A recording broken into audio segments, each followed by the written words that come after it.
This is Lisa from Mobile Tech Review, and this is the Lenovo ThinkPad tablet. This is an Android 3.1 honeycomb tablet. It's 10.1 inches, and it's Lenovo's more professional version of a tablet. We've looked at the Lenovo IdeaPad K1, which is their consumer-oriented one. That's why it's called an IdeaPad. What this brings to the table is an IPS Gorilla Glass display and some more ports, and that lovely ThinkPad kind of look. If you're a ThinkPad person like I am, you're going to like the solid build quality and that traditional ThinkPad soft touch finish with the logo right here. Feels nice, grippy, does show some fingerprints but not too bad.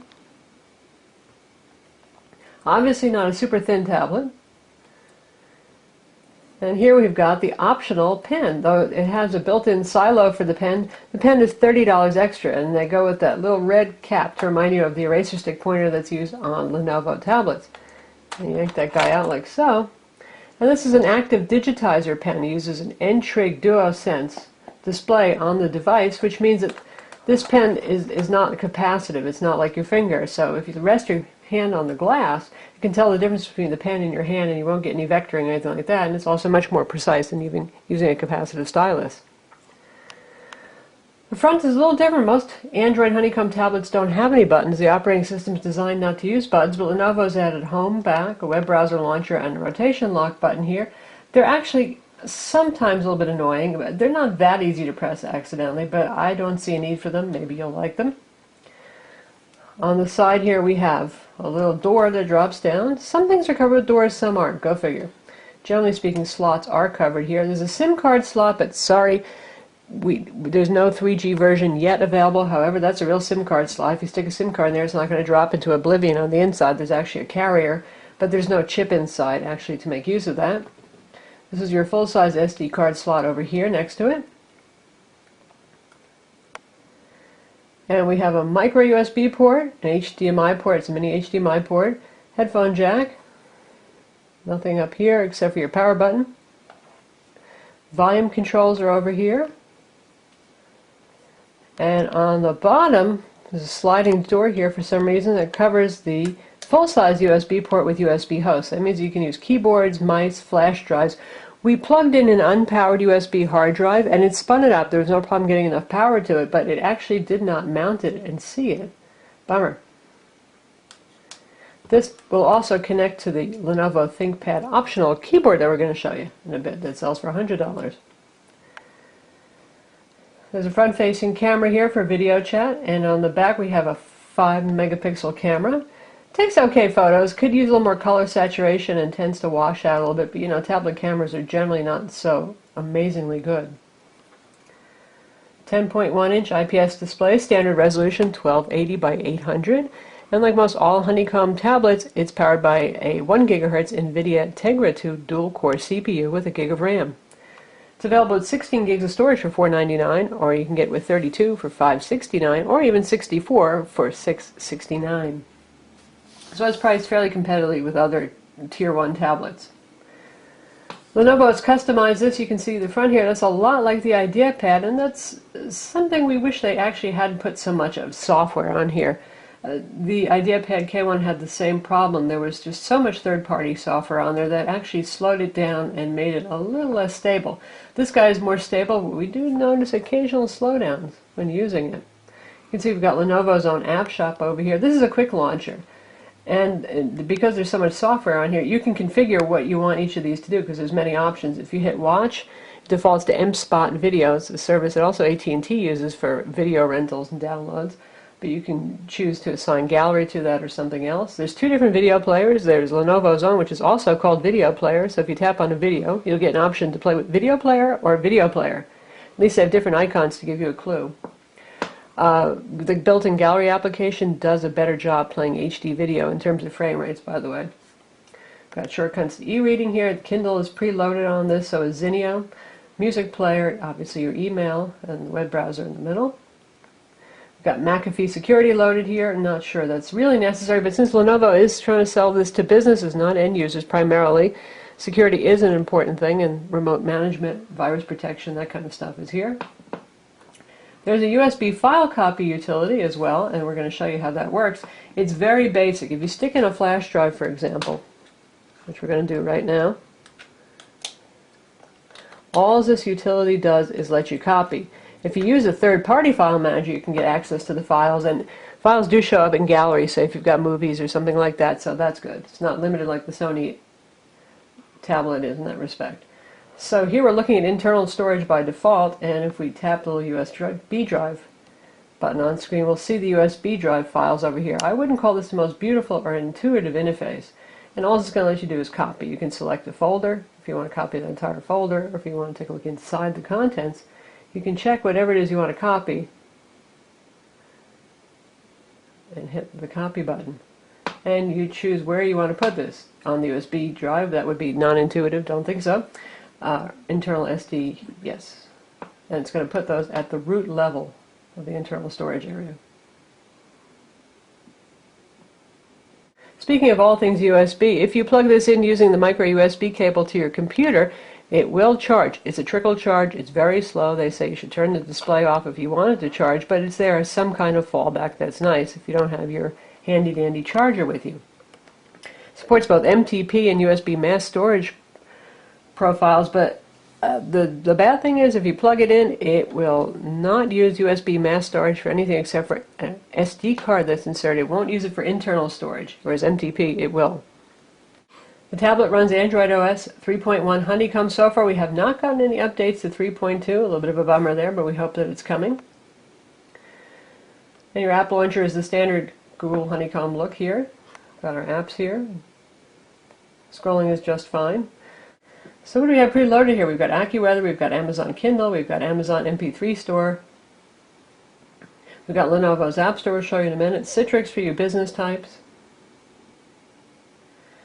We've got something called e-reader.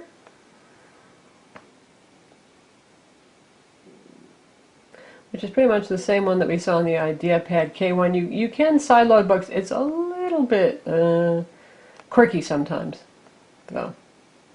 Probably going to want to use something like Aldico or Cool Reader or Nook if you want to sideload books.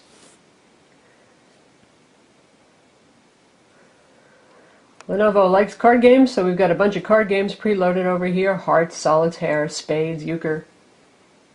As I mentioned, MSpot video is loaded if you want to rent videos. Their prices tend to be a little bit higher than average, but that's okay.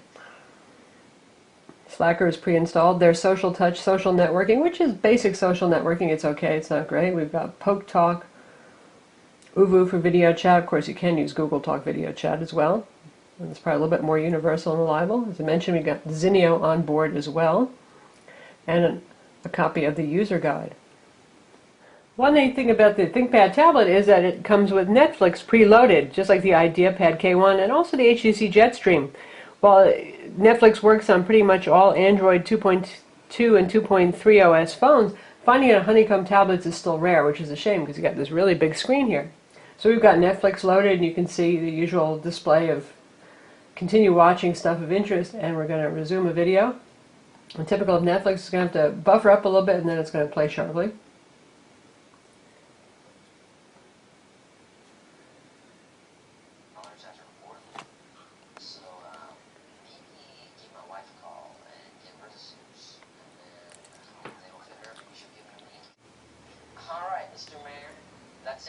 So that plays great. Of course, this is over Wi-Fi, so that's all we have.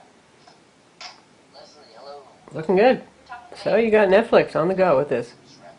The tablet weighs 1.6 pounds, so this is no lightweight. This is no iPad 2 or Samsung Galaxy 10.1, and can make it a little tired holding it. I mean, that's not so different from the ePad Transformer, which is 1.5 pounds, or the Motorola Zoom, which is also 1.6, but just to note that it's not a light tablet. Compare it to the Lenovo IdeaPad K1 here, and you can see the display is brighter on the ThinkPad version, as it should be, since it's IPS, also has much wider viewing angles. And in terms of thickness, they're both pretty thick. There's a little bit more taper going on with the IdeaPad, and it's got that kind of gritty, plasticky back, something like the Transformer, rather than having a nice ThinkPad looking back. And now we'll compare it to the Samsung Galaxy Tab 10.1, which has, as you can see, an even brighter display. It also has much better speakers. Lenovo's speakers, not so good. In terms of size, Lenovo's a little bit bigger overall, and obviously in terms of thickness, because Galaxy Tab is so darn thin, It's lots thicker. But what do you lose with the Galaxy Tab? A whole lot of ports. Since this is a business-oriented tablet, it also comes with an Office suite. It comes with Documents to Go, and this can view, edit, and create Office documents. And here's your splash screen right here. It's fully tablet HD aware. And if you want to create a new document, you just hit the plus button down here and choose between Word, Excel, or PowerPoint document. And you get a very basic interface at first with the keyboard deployed. So we're going to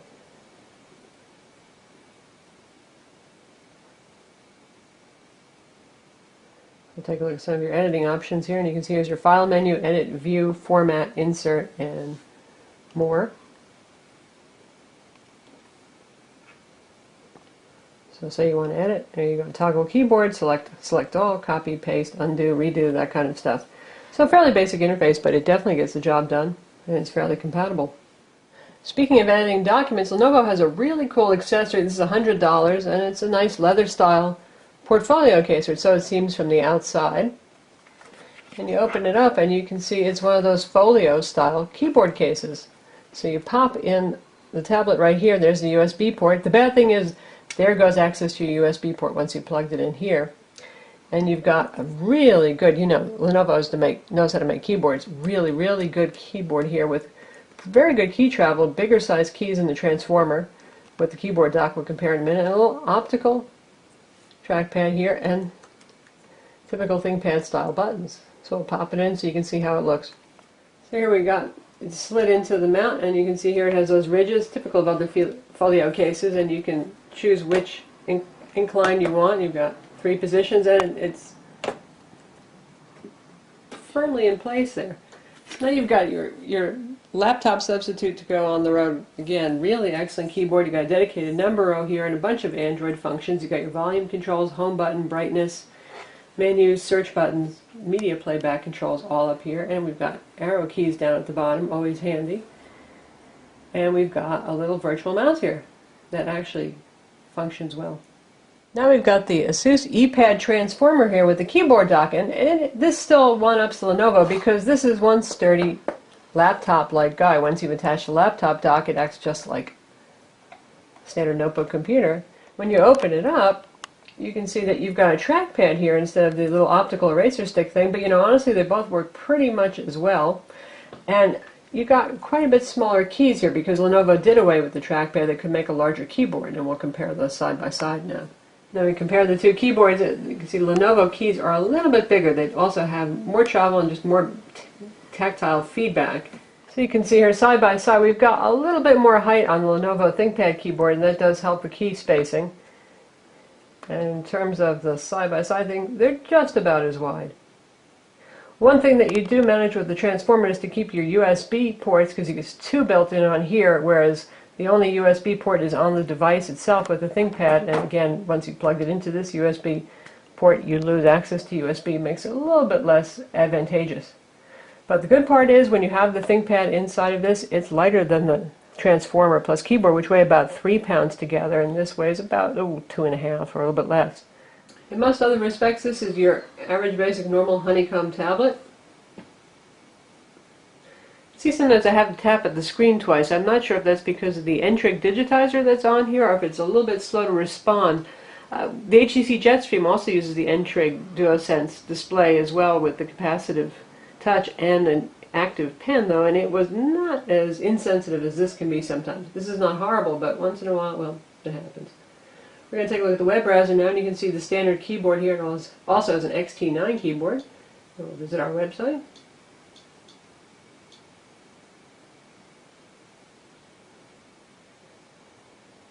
Loads quickly enough over Wi-Fi. Again, no 3G option yet. 3G option is coming. And this has Adobe Flash, and we're running the latest version of Adobe Flash, which is 11 now. Scrolling speed is fine. Pinch zooming good. And now we'll check out some Adobe Flash inside the browser. Of course, this also has a YouTube player, so if you're looking for YouTube content, that's also a very good way to play YouTube stuff.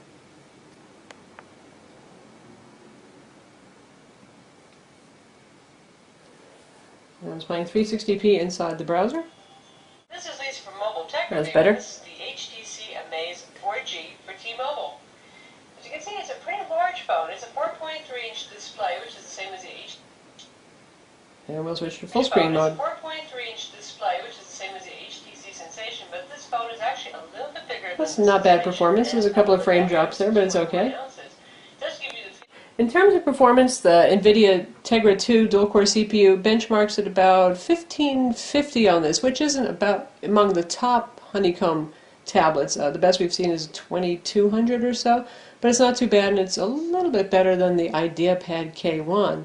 It manages 60 on Linpack's multi-thread test and about 32 on the single-thread test, so it's pretty much average among Honeycomb tablets. Now we'll check out video playback performance, and we're going to use the built-in gallery application because that performs the best for doing video playback. And again, if you had a USB drive plugged in, a thumb drive or an SD card, that would also show up here inside of gallery. But we're going to use internal storage, or internal SD as it's marked on Android tablets, to get the best possible performance. And we're going to try first a 720p high-profile video. See your choice of video player or video player there to play it back.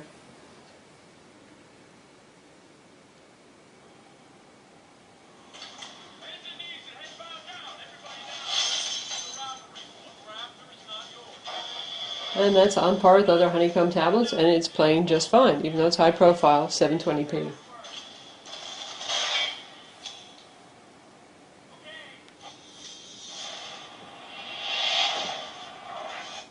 Now, some Honeycomb tablets won't even let you try to play 1080p high profile. Only standard profile MPEG 4 is allowed. This one will let you do it, but the frame rates are not so good. We have a 1080p high profile movie trailer here that we're going to play now, and you're going to see a lot of frame drops.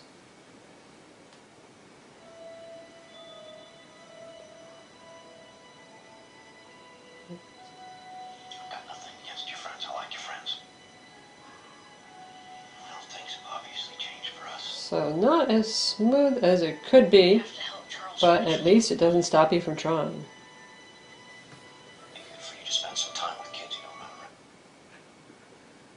Now for 1080p standard profile, and again, you're probably not going to play this 1080p internally because the display resolution isn't even that high, but it does have HDMI out, so you might want to plug in a monitor or plug this into an HD TV to watch.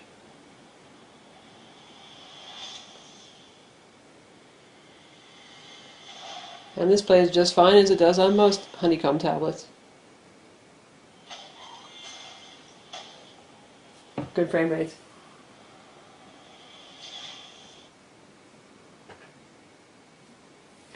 We've complained some about the software, the excessive amount of software that's on here, but one thing that I really like is Lenovo has customized the application picker here. You can see we've got a bunch of apps running, and you can actually close right from the list, which is most excellent. Gone, gone, gone. Gone, gone, just like that. Really nice and easy, much more expedient than going into settings and manually killing applications. Just as there's some fragmentation with different versions of Honeycomb, which really hasn't dampened my day, I must say. One thing that is a little bit distracting is that there are just app stores popping up everywhere. There's Amazon's, which isn't such a bad thing. Toshiba has their own, and Lenovo has their own. Now, I think Lenovo's reason, other than the usual, hey, everybody likes to make some money, is this is a more secure and vetted place, and since this is geared towards corporate users, you know, there's this place you can go where the applications have been checked out, no Trojans, no viruses, that kind of thing. So it's pretty attractive looking here. You can go between bestsellers, new, recommended, just free stuff. And it has a fairly small subset rather of what you can find on the Android market, but there's enough here to look at and keep you busy. For those of you who have watched our HTC Jetstream Android tablet review, know that you can use the pen that comes with the Jetstream, or actually it doesn't come with the pen, you'd have to pay a hideous $80 extra for it. But anyway, that pen it works everywhere, in everything. Now the ThinkPad, not so much. It works in Notes Mobile, and it works in some third-party applications. Like we've got Alias Sketchbook Express for tablets installed here. And there's a Sketchbook Pro that supports pressure sensitivity with this tablet, but you just see that, okay, nice color, and you can see it works very fluidly. No skipping, nothing like you see with capacitive styli. It's nice, active kind of experience. And again, with the Pro version of this application, you do get pressure sensitivity. So there are third-party apps that support this, but in terms of what's built in here, other than making annotations on PDFs, there's not too much beyond Notes Mobile. But Notes Mobile is a pretty cool endeavor. So this does both handwriting recognition and it lets you just write and scribble. We'll start with the handwriting recognition, and you can see some stuff that I've already done here before. And this is the font that it uses after it has recognized stuff, and you can see you can select a word if you want, but we're just going to write something in cursive. And I actually got that right. If you print, you get better accuracy. Honestly, overall accuracy on this is about 70%. I don't have great handwriting, but that's about as good as it was doing. If you just want to write ink notes and keep them as ink notes, you tap here. And there it is, and it does a nice job making your handwriting look a little prettier than it really is. There's an undo and a redo function, and there's an eraser, so we can get rid of that if we want to. Now this stylus has a single button. The HTC Flyer and Jetstream have a 2-button stylus that does 2 different things. It does erase and another function. This one just functions to activate erase. If you press and hold it, you can erase. There it is. So overall, less capable in terms of not working everywhere, but at least it does work with art applications, ones that do claim to work with DuoSense, Intrig, active digitizers, and it works inside of here pretty well. So certainly great for handwritten notes and diagrams, and okay, but not fantastic for handwriting recognition. But this is the first time we've really seen handwriting recognition on an Android tablet, so that in itself deserves some kudos. The ThinkPad has a battery life of about 8 hours, which is average among Android 10.1-inch honeycomb tablets, and it's 3250 milliamp battery that's sealed inside the unit.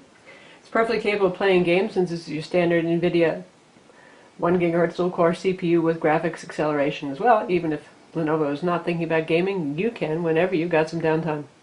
So that's the Lenovo ThinkPad tablet running Android with a 10.1-inch IPS display.